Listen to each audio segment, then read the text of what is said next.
أرسلناك شاهدا ومبشرا ونذيرا لتؤمنوا بالله ورسوله وتعزروه وتوقروه وتسبحوه وتشيلا. صدق الله مولانا العلي العظيم وبلغنا رسوله النبي الكريم ونحن على ذلك لمن الشاهدين والشاكرين والحمد لله رب العالمين. اللهم صل على سيدنا محمد وعلى آل سيدنا محمد وبارك وسلم. اللهم صل على سيدنا محمد وعلى آل سيدنا محمد وبارك وسلم. اللهم صل على سيدنا محمد وعلى آل سيدنا محمد وبارك وسلم. گزشتہ کئی جمعوں سے سرکار دو جہاں حضرت محمد مصطفیٰ صلی اللہ علیہ وسلم کی سیرت طیبہ کو روشنی ڈال رہا تھا، اور محض اس نیت سے کہ اللہ تبارک تعالیٰ ہم تمام کو دین حنیف کا خادم اور غلام بنائے، اللہ ہم سب کو سچا پکا مسلمان بنائے، حضور کا وفادار بنائے، فرما بردار بنائے، قیامت کے دن حضور یہ کہہ سکے آجا بھائی تو میرا ہے میں تیرا. آپ صلی اللہ علیہ وسلم کی سیرت طیبہ کا کیا کہنا. آپ نے تو صحابہ کی سیرت ایسی بنا دی کہ آج صحابہ کی ہی نظیر نہیں ملتی ہے. آپ کا کہنا ہی کیا ہے. آپ نے ایسی جماعت تیار کی کہ آسمان کے نیچے زمین کے اوپر ایسی کوئی دوسری اور جماعت نہ کبھی پہلے ہوئی اور نہ اب ہوگی. قیامت آئے گی لیکن آپ صلی اللہ علیہ وسلم کی تیار کردہ جماعت دوبارہ قیامت تک نہیں آئے گی. آپ نے فرمایا ایک دو کی بات نہیں ہے، ایک ایک کی تو الگ الگ فضیلتیں بیان فرمائی آپ نے فرمایا ابو بکر فی الجنہ، عمر فی الجنہ، عثمان فی الجنہ، علی فی الجنہ، زبیر فی الجنہ، طلحہ فی الجنہ، عبید فی الجنہ. بہت سارے صحابہ کا نام لے لے کر کے آپ نے جنت کی بشارت دی ہی کہ یہ ایسے ہیں جنتی ہیں. اس کے علاوہ مجموعی طور پر تمام صحابہ کرام کے بارے میں آپ نے فرمایا الصحابۃ کلہم عدول، سارے کے سارے میرے صحابہ عدول، پاک باز، نیک، متقی، پرہیزگار، عدول ہیں، پاک ہیں، صاف ہیں. ایسی کسی دوسری جماعت کے بارے میں کوئی بندہ اور زبان درازی نہیں کر سکتا. ایسی جماعت میرے نبی نے تیار کی کہ اللہ تبارک تعالیٰ کو کہنا پڑا رضی اللہ عنہم ورضوا عنہ، اللہ ان سے راضی اور یہ اللہ سے راضی ہے. بعض بیوقوف لوگ، مسئلہ بتاتا ہوں آپ کو، کسی بڑے عالم، بڑے اللہ والے، بڑے نیک لوگوں کے بارے میں یہ الفاظ کہہ دیتے ہیں کہ رضی اللہ عنہم ورضوا عنہ. اصل میں ان کو رضی اللہ کا حقیقت معلوم نہیں ہے. علم نحو سے اور علم فقہ سے ناواقفیت کی بنا پر یہ الفاظ دوسروں کے لیے استعمال کر دیتے ہیں. لیکن آپ مسئلہ سن لیں، یہ صرف صحابہ کے بارے میں یہ جملہ استعمال کیا جا سکتا ہے، کسی اور کے غیر صحابی کے بارے میں نہیں. کیوں؟ اصل میں مسئلہ یہ ہے کہ یہ رضی اللہ عنہم ورضوا عنہ بعض لوگ اس کو دعائیہ جملہ کہہ دیتے ہیں. یعنی یہ ایک ایسا ہی جیسے دعائیہ، جیسے ہم کسی کو کہتے ہیں السلام علیکم ورحمۃ اللہ وبرکاتہ ومغفرۃ، تو یہ ہم کیا الفاظ دعائیہ جملہ استعمال کرتے ہیں. اللہ آپ کو سلامت رکھے، اچھی بات ہے نا بھائی. ورحمۃ اللہ، اللہ کی رحمت ہو آپ پر، وہ برکاتہ، اللہ آپ کو رحمتوں سے برکتوں سے مالا مال فرمائے. کیا برا ہے؟ کوئی برا نہیں.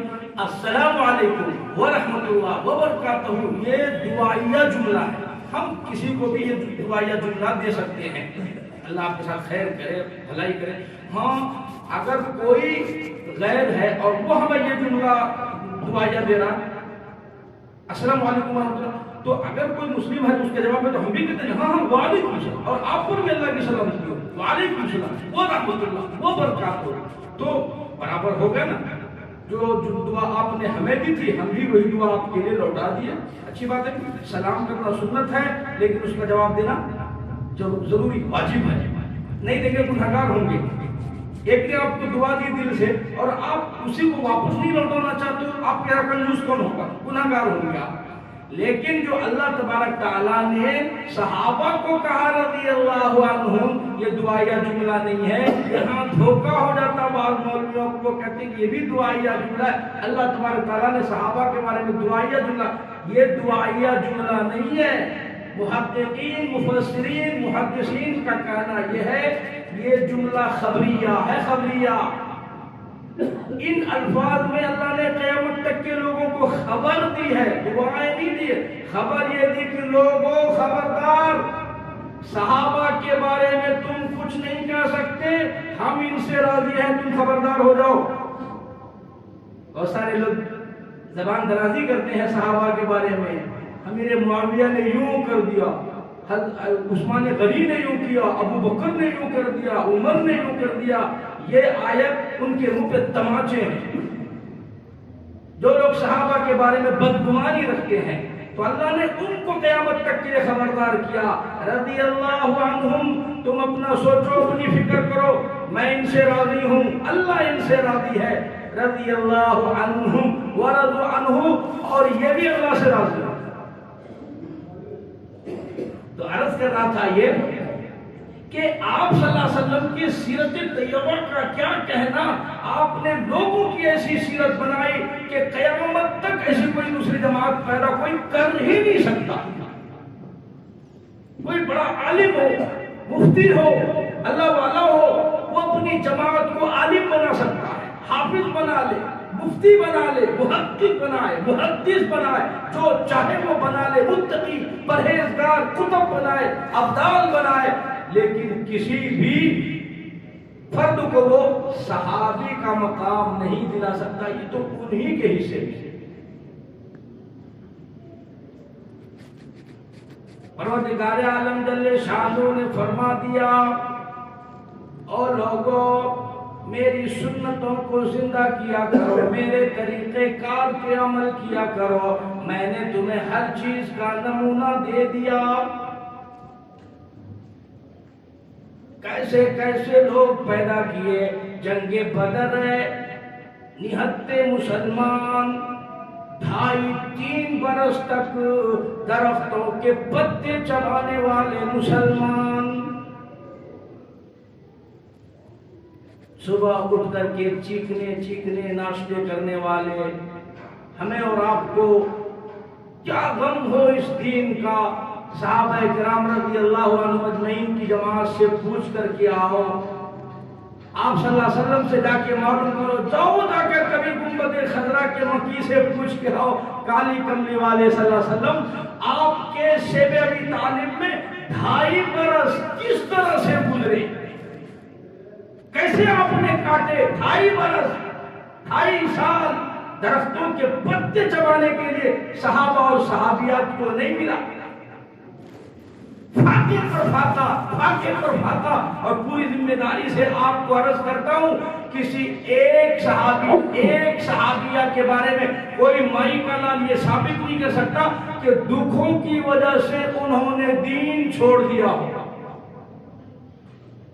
دکھوں کی وجہ سے انہوں نے نماز چھوڑ دی ہو، روزہ چھوڑ دیا ہو، اسلام چھوڑ. کوئی مائی کا لال ہے مجمع میں اٹھ کے کھڑا ہو کے ثابت کر دے کہ دکھوں کی وجہ سے انہوں نے دین چھوڑ دیا. اور حالت یہ ہے ادھر سارا عرب اکٹھا ہو کر کے آ گیا. ختم کرو اس دین کو، جو نیا دین آیا ہمارے باپ دادا کے دین کو مٹانے کے لیے، ختم کرنے کے لیے، آپس میں لڑانے کے لیے. اس دین کو ختم کرنا میں نے چاہیے. ایسے ہی لوگوں کے بارے میں پروردگار عالم جل شانہ نے فرمایا، فی قلوبہم مرض فزادہم اللہ مرضا. ان کے دلوں میں کھوٹ ہے، ان کے دلوں میں گندگی ہے، ان کے دل زنگالود ہے، ان کے دلوں میں اسلامی نظام کے بارے میں صفائی سچائی نہیں. اگر صاف دل والے مسلمان ہوتے تو آج اس طرح پٹتے جیسے آج مسلمان غیروں سے پٹ رہے.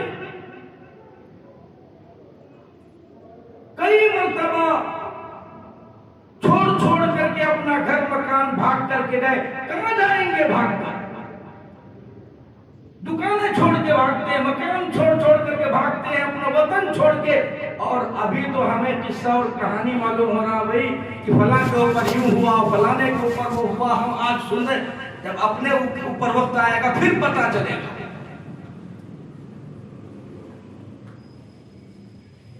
مدنی کریم صلی اللہ تعالی علیہ وسلم نے فرمایا, او لوگو ایک ایسا وقت بھی آئے گا ثم لا يموت فيها ولا يحيا, نہ اسے زندگی کہو گے نہ موت آئے گی. پروردگار عالم جل شانہ آزمائش کے لیے کھڑا کر دیں گے, امتحان کے لیے کھڑا کر دیں گے, مقابلے کے لیے کھڑا کر دیں گے. اس وقت پتا چل جائے گا کھڑا کون ہے, کھوٹا کون ہے.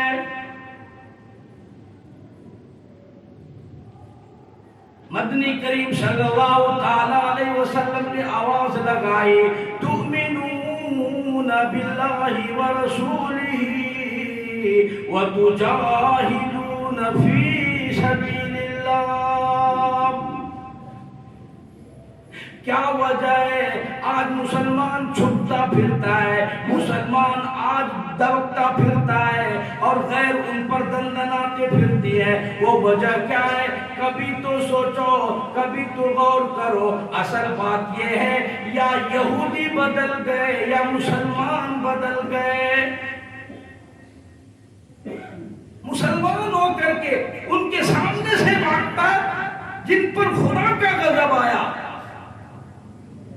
فرمایا ضربت علیہم الذلۃ والمسکنۃ وباءوا بغضب من اللہ.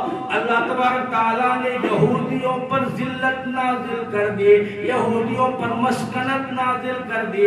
آج مسلمان ان سے چھپتا پھرتا ہے, یہودی ان کے اوپر دندناتا پھرتا ہے. وہ وجہ کیا ہے؟ اصل بات یہ ہے یا وہ بدل گئے یا ہم بدل گئے.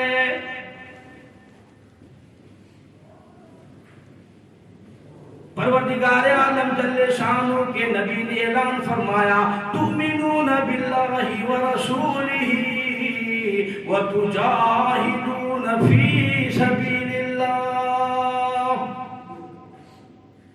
یہ جو قرآن مجید میں جاہدو جاہدو جاہدو یہ مسلمانوں کے لیے آیا, کس کے لیے ہے یہ جاہدو کا؟ آج ہم نے جہاد فی سبیل اللہ کا مطلب سمجھا, دو شادیاں سمجھ رکھا.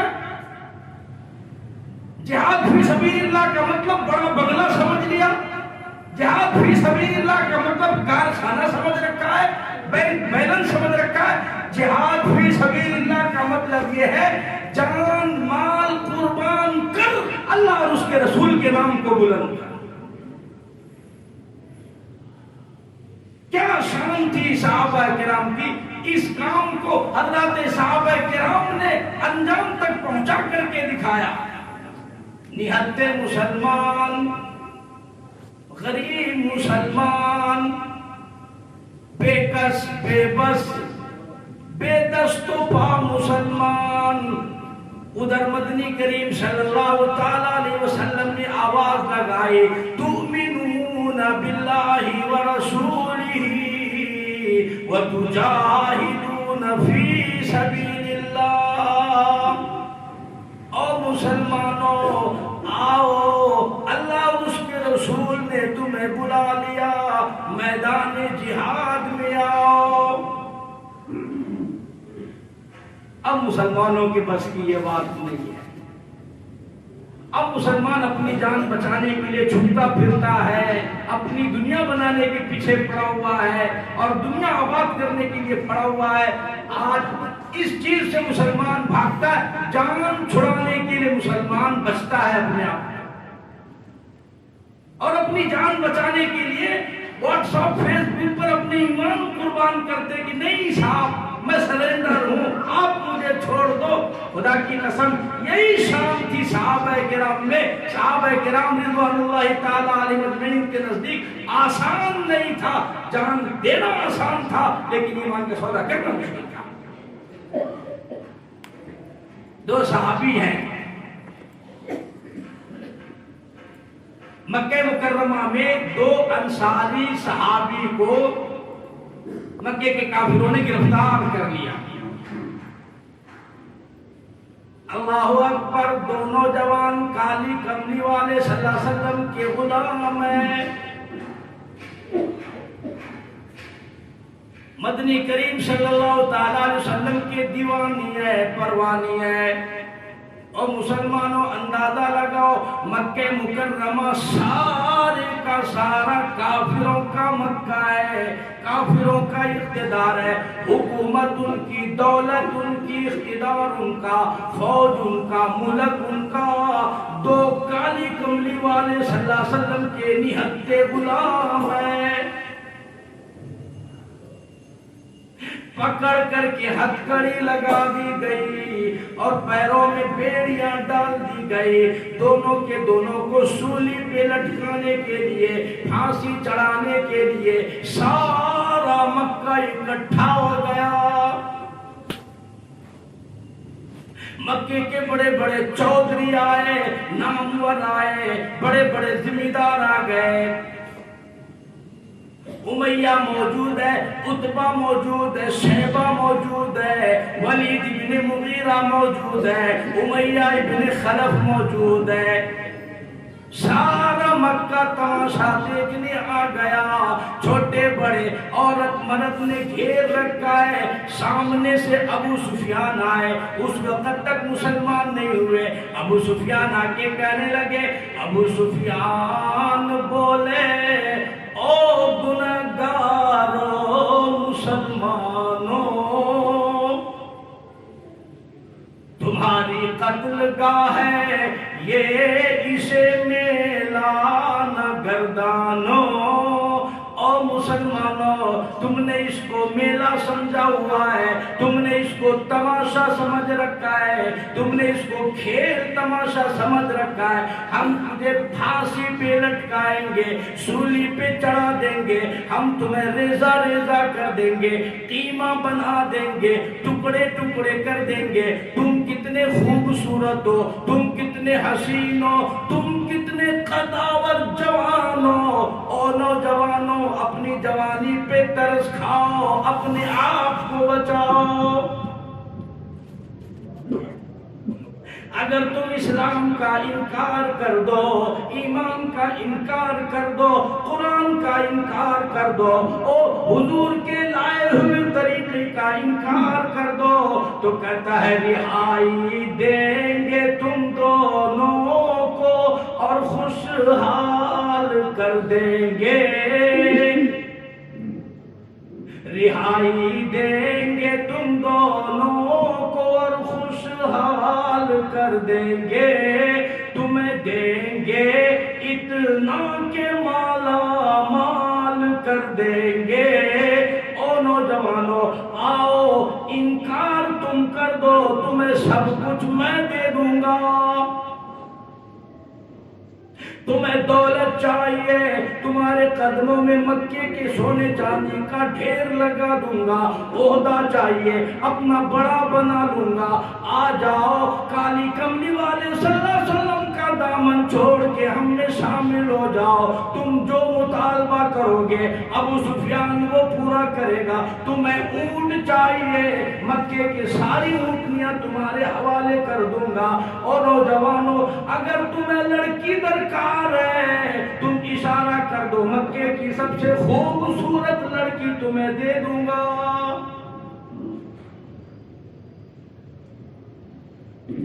بار بار ابو ابو سفیان آ کر کے لالچ دیتا ہے. خدا کی قسم علماء کرام نے لکھا ہے کفر کی یہ پہچان ہے, باطل کی یہ پہچان ہے, جھوٹے کی یہ پہچان ہے. وہ کبھی لالچ سے بہکائے گا, کبھی دھمکیاں بھی دے گا. ابو سفیان لالچ بھی دیتا ہے, دھمکیاں بھی دیتا ہے. ہم تجھے ٹکڑے کر دیں گے, ریزہ ریزہ کر دیں گے, تم بڑے خوبصورت ہو, بڑے پیارے ہو, او نوجوانوں اپنی جوانی پہ ترس کھاؤ, اپنے آپ کو بچاؤ. مال دیں گے, بیٹیاں دے دیں گے, تم جو کچھ کہو گے ہم سب کچھ کرنے کے لیے تیار ہیں, لیکن تمہیں حضور صلی اللہ علیہ وسلم کے دامن کو چھوڑ کر ہم میں آ کر شامل ہو جاؤ, اور دوسرا ہمارا کوئی مطالبہ نہیں. اللہ غنی, ہاتھوں میں ہتھکڑیاں ہیں, پیروں میں بیڑیاں ہیں, اور گلے میں پھانسی کا پھندا پڑا ہوا ہے. سامنے سارا مکہ موجود ہے, موت سامنے منڈلا رہی ہے, اپنی آنکھوں سے موت کو دیکھ رہی ہے. ادھر دنیا کی ساری ناز و نعمت موجود ہے, دنیا کی ساری خوشیاں موجود ہے. ادھر جنت ہے جو دکھائی نہیں دے رہا ہے. اللہ رسول کا وعدہ ہے, مرنے کے بعد جنت کا وعدہ ہے, مرنے کے بعد اللہ کی رضامندی کا وعدہ ہے. ادھر وعدہ ہے اور ادھر ساری چیزیں دکھائی جاتی ہیں. موت سامنے منڈلا رہی ہے, گشت لگا رہی ہے, رقص و سرود کر رہی ہے, سارا مکہ تماشا دیکھ رہا ہے. دونوں کے دونوں نوجوان تاریخ کی کتابوں میں آتا ہے, دونوں نوجوان مسکرائے, دونوں کے دونوں نوجوان مسکرا کر کہنے لگے, او ابو سفیان اگر تو مکے کی دولت لاتا ہے میری بات سن لو, اگر قارون کی دولت زمانے بھر کا مال و زر, او ابو سفیان اگر تو مکے کی دولت لاتا ہے, مکے کی دولت کی کیا حیثیت ہے, مکے کے زیر و زینت کا کیا حیثیت ہے, مکے کے عیش و عشرت کا کیا حیثیت ہے, اس سے بڑھ کر میں چیلنج کرتا ہوں, ساری دنیا نہیں بلکہ پروردگار عالم جل شانہ نے جو قارون کو دولت عطا فرمائی تھی, کہنے لگا اگر قارون کی دولت زمانے بھر کا مال و زر ملے اسلام کے بدلے ہم تھوک دیں اس پر.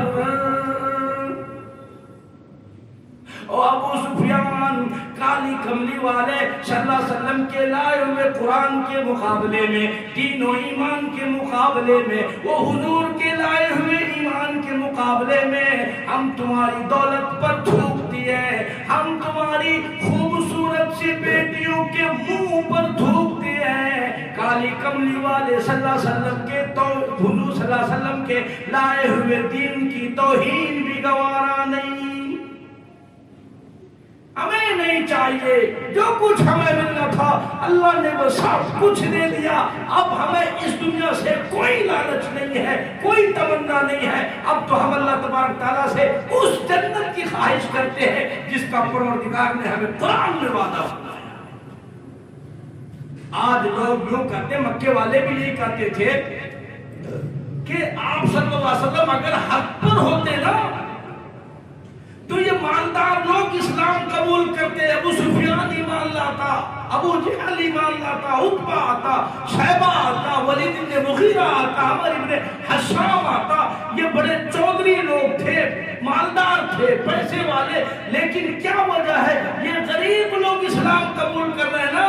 حضرت بلال حبشی غلام ہے, ابو ہریرہ ہے, ابو بکیہ ہے, سمیہ ہے, کلثوم, یہ ایمان قبول کر رہے ہیں. مالدار کیوں نہیں کرتے؟ اس کی ریزن ہے آج بھی اس کی وجہ ہے مالدار قبول نہ کرنے کے.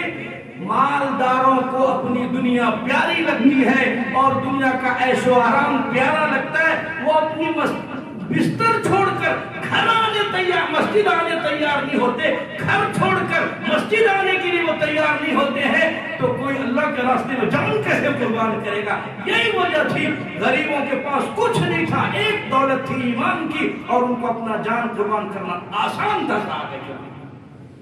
اسی لیے میرے نبی نے فرمایا دنیا جیفا وطالبها کلاب، او لوگو دنیا مردار ہے، اس کا چاہنے والا کتے کے مانند ہے۔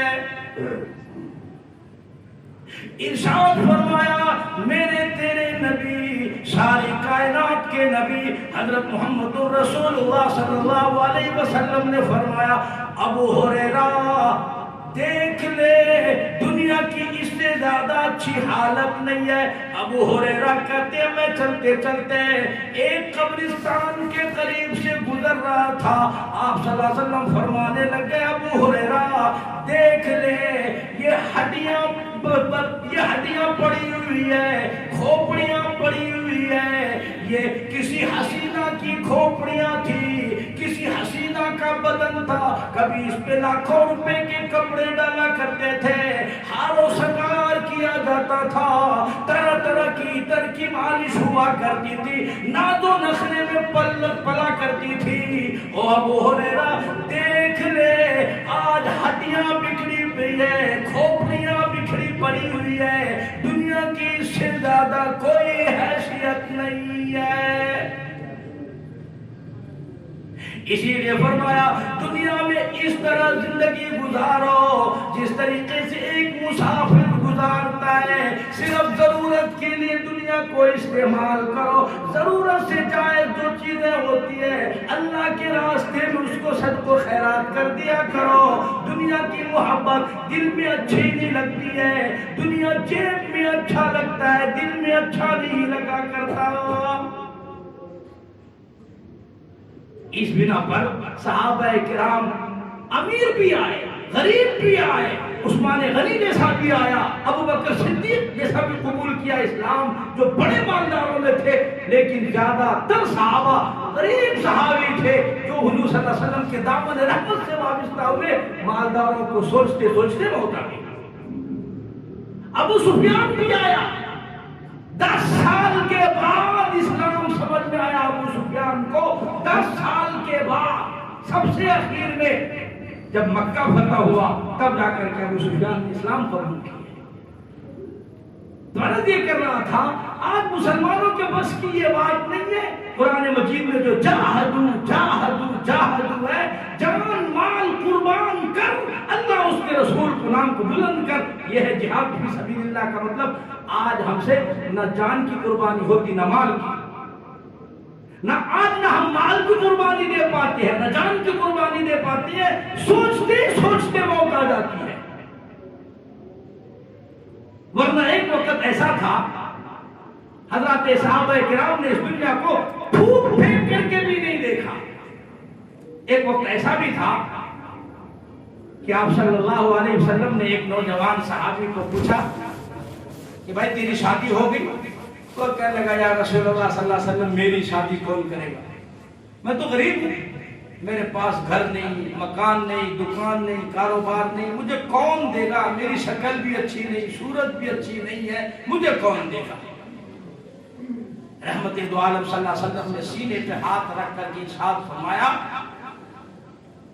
اچھا ٹھیک ہے ہم تیری پہلے منگنی کرتے ہیں، جا فلاں صحابی کے پاس چلا جا، مجھے پتا ہے اس کے پاس لڑکی ہے، اسے جا کر میرا پیغام دے کہ مجھے حضور نے بھیجا ہے تیری لڑکی سے نکاح کرنے کے لیے۔ اللہ اکبر۔ یہ صحابی ڈرتے ڈرتے نا امیدی کی حالت میں اس صحابی کے گھر پہنچے اور جا کر کے دستک دی، بات چیت ہوئی، انہوں نے کہا کہ مجھے حضور نے بھیجا ہے تیری لڑکی سے نکاح کی۔ ہم جیسا کوئی سمجھدار نہیں تھا، ورنہ ہم فوراً کرتے کہ حضور کو کیا پتا رشتے کیسے ہوتے ہیں، نکاح کیسا ہونا چاہیے، ہم سمجھدار زیادہ نا۔ علماء کرام نے لکھا وہ صحابی تھوڑی دیر کے لیے سوچ میں پڑ گیا، بیٹی سمجھدار تھی، اندر سے آواز آئی مجھے یہ رشتہ منظور ہے۔ باپ کہنے لگا رب ذوالجلال کی قسم امام الانبیاء صلی اللہ علیہ وسلم کا یہ رشتہ مجھے منظور ہے، اس لیے کہ یہ مال بھی میرا نہیں، یہ مکان بھی میرا نہیں، یہ گھر، یہ ساز و سامان، یہ پورے کا پورا کالی کملی والے صلی اللہ علیہ وسلم کا ہے، میرا نہیں۔ جہاں مجھے یہ رشتہ منظور ہے، رحمت دو عالم صلی اللہ علیہ وسلم جو رشتہ لے کر آئے، اس سے بہتر میری بیٹی کے لیے کوئی اور رشتہ نہیں ہو سکتا۔ وہ صاحب خوشی خوشی واپس آئے، دو گئی یار اپنا بھی کام بن ہی گیا۔ میں تو یہ سوچا تھا کہ بھئی میرا مسئلہ تو حل ہونے والا ہے نہیں، آج کے زمانے میں غریب کو کون دیتا ہے اپنی بیٹی؟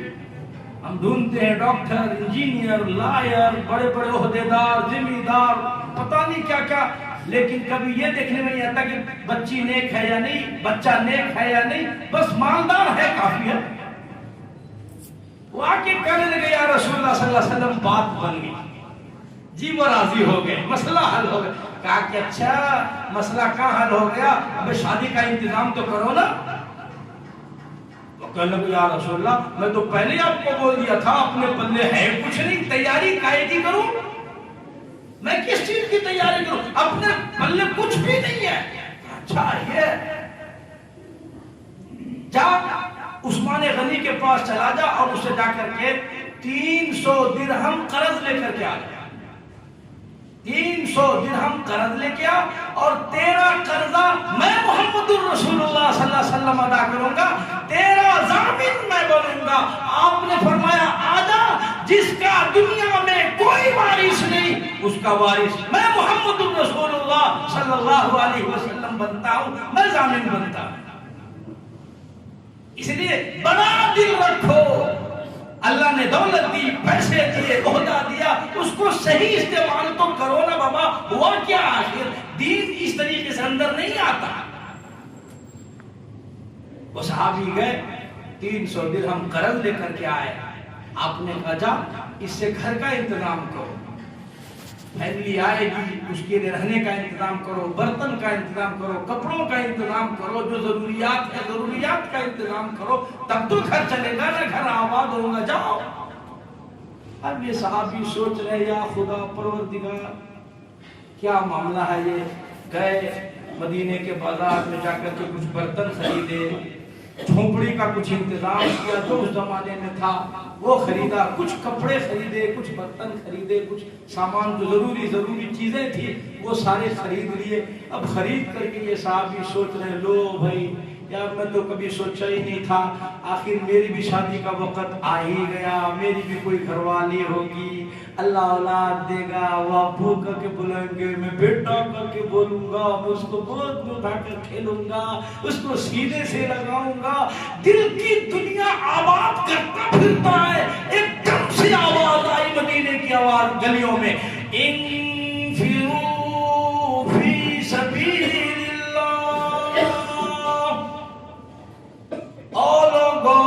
اللہ اس کے رسول نے تمہیں بلا لیا، میدان جہاد میں آؤ۔ کفر اسلام پر چڑھ کر کے آئے ہیں، کفر اسلام کو ختم کرنے کے لیے آئے ہیں، کفر اسلام کو ڈھانے کے لیے آئے ہیں۔ تم جہاں بھی ہو، جس حال میں ہو، تؤمنون باللہ ورسولہ وتجاہدون فی سبیل جہاد کی آواز اور جہاد کا نعرہ کان میں سنائی دیا۔ اب اس صحابی کو چاہیے تھا نا یہ آتا حضور سے مشورہ کرتا، یا رسول اللہ میں کیا کروں، آپ نے شادی کا انتظام کیا، گھر کا انتظام سارا کرا دیا، میں کروں کیا؟ آگے بھی تو آپ ہی بتاؤ گے نا۔ عاشق نہیں، جھوٹے ہیں ہم لوگ، بالکل جھوٹ بولتے۔ عاشق کبھی پوچھا نہیں کرتے معشوق سے کیا ہوگا، عاشق کبھی انجام کی پرواہ نہیں کرتا، بنے گا کیا، ہوگا کیا، وہ تو عشق میں مبتلا ہوتا ہے، جو ہوگا میرا پروردگار کرے گا، اس سے آگے مجھے کچھ نہیں سوچنا۔ عاشق نہیں، فاسق، فاجر، جھوٹے لوگ، مکار لوگ ہیں، ہم مکار لوگ ہیں۔ مدینے کے بازاروں میں جا کر کے وہ صحابی دکانداروں کے پاس منت سماجت کرتا پھر رہا ہے، برتن کر لو، گھر کا جو انتظام کیا تھا وہ واپس کر لو۔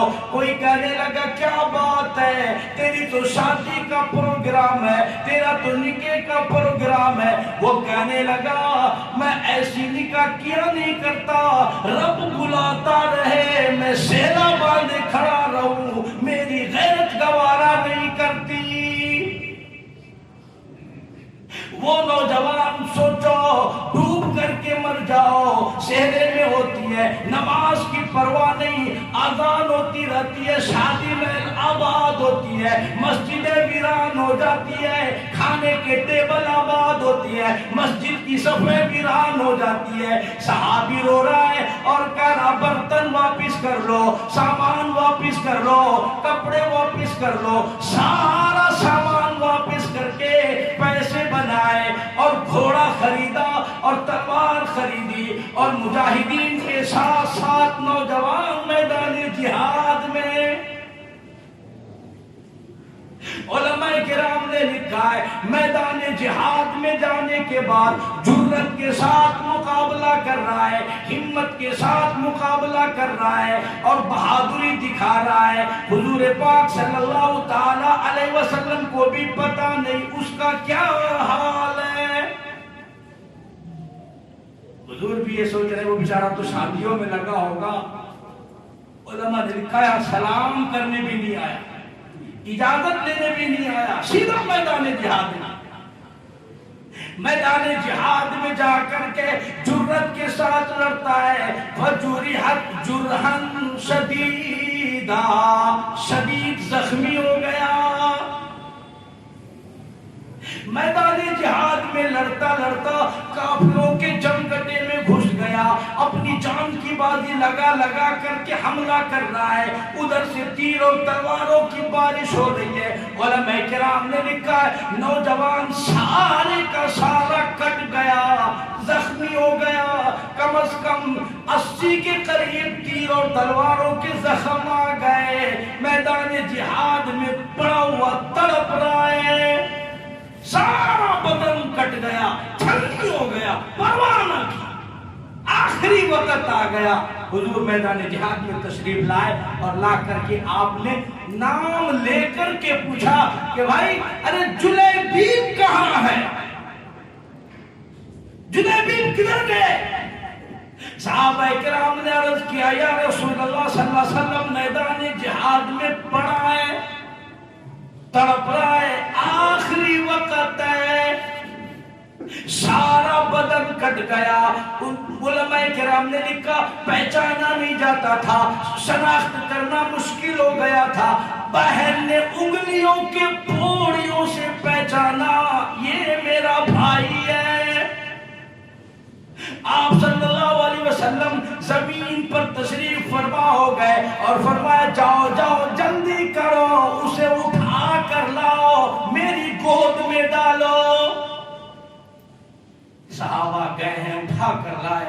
آپ صلی اللہ علیہ وسلم نے اپنی گود پھیلا دی، رحمت والی گود میں حضرت جلیبیب رضی اللہ تعالیٰ عنہ کو اپنی گود میں لے لیا۔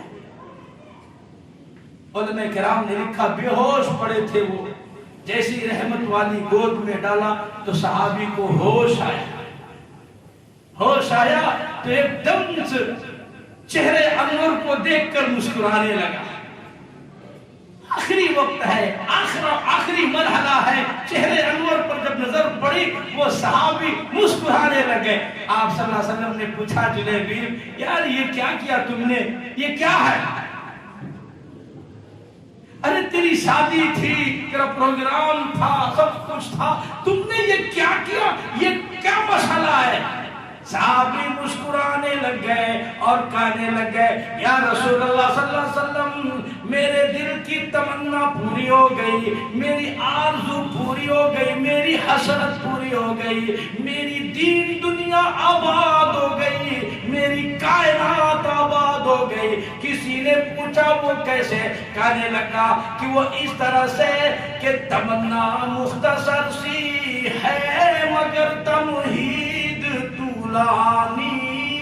وہ صحابی کہنے لگے یا رسول اللہ صلی اللہ علیہ وسلم میرے دل کی تمنا تھی، میرے دل کی آرزو تھی، کہتا کہ تیرا در ہو میرا سر ہو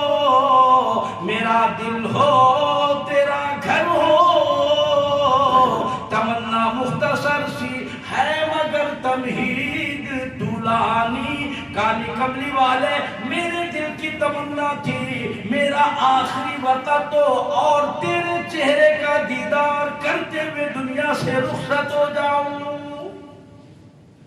اب مجھے اس دنیا سے کچھ نہیں چاہیے، نہ مجھے بچے چاہیے، نہ مجھے بیوی چاہیے، نہ مجھے مکان چاہیے، بس جو چاہیے تھا یا رسول اللہ وہ مل گیا.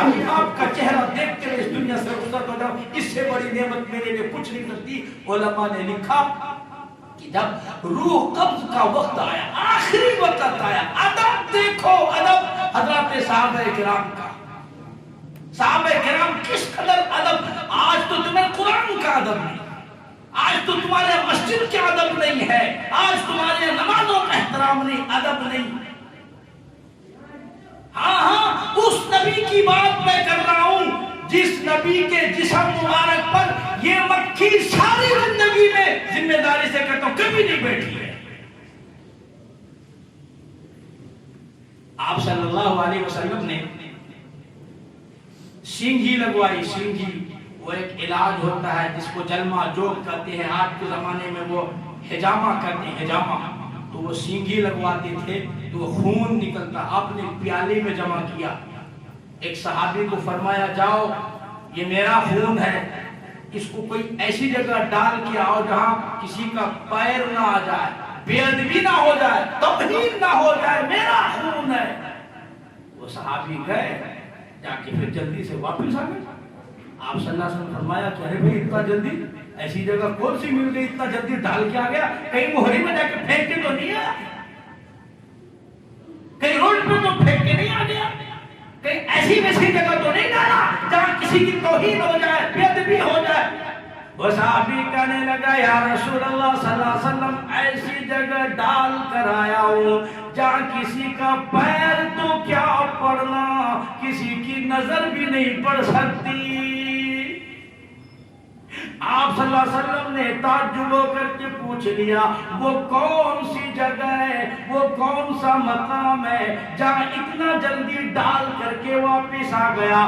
وہ کہنے لگا یا رسول اللہ صلی اللہ علیہ وسلم میں نے تو اسے کہیں بھی نہیں ڈالا، اس دیوار کے پیچھے اور خون مبارک کالی کملی والے صلی اللہ علیہ وسلم کا ہو، میں زمین میں کیسے پھینک دیتا، نالی میں کیسے ڈال دیتا، میں کہیں اور کس طرح پھینک دیتا، میری غیرت گوارا نہیں کی. میں اس دیوار کے پیچھے جا کر کے اور خون مبارک کالی کملی والے صلی اللہ علیہ وسلم کا ہو، میں نے تو اس کو اٹھا کر پی لیا،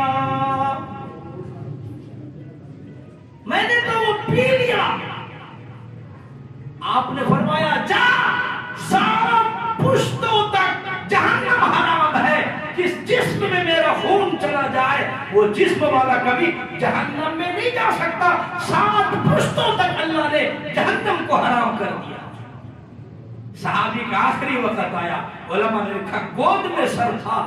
صحابی اچھل کر کھسٹ کر کسی تڑپ کر کے صحابی نے اپنے چہرے کو حضور کے قدموں میں لا کر کے ڈالا تو روح پرواز کر گئی. ایسے کامیاب لوگ تھے، حضور کے قدموں میں اپنا سر رکھا اور روح پرواز کر گئی. یا رسول اللہ یہ میری آخری خواہش ہے اور اس سے بڑی میری کوئی خواہش نہیں. اس طرح سے وہ کامیاب لوگ تھے، ایسے لوگ پیدا کیے. آج دنیا اس کی مثال آپ کو نہیں پیش کر سکتی. اللہ ایسی سیرت ہمیں بھی نصیب فرمائے، ایسا جذبہ نصیب فرمائے، ایسا ایمان نصیب فرمائے. مولا اپنے نبی کے صدقے دفعہ ہم سب کی مغفرت کے فیصلے فرمائے. دوستو اس سے بڑی نعمت اور دوسری کوئی نہیں ہو سکتی ہے، اور سیرت کا نچوڑ، سیرت کا خلاصہ اس سے بڑھ کر کچھ نہیں ہو سکتا. اپنی ہر خواہش نبی کے قدموں پہ لا کے آدمی قربان کر دے، اس سے بڑا اور کوئی دیندار نہیں ہو سکتا. اللہ ہمیں ایسا دربار شوق نصیب فرمائے، مطالعے سے سنت توفیق عطا فرمائے. آمین. وآخر دعوانا الحمد للہ رب العالمین.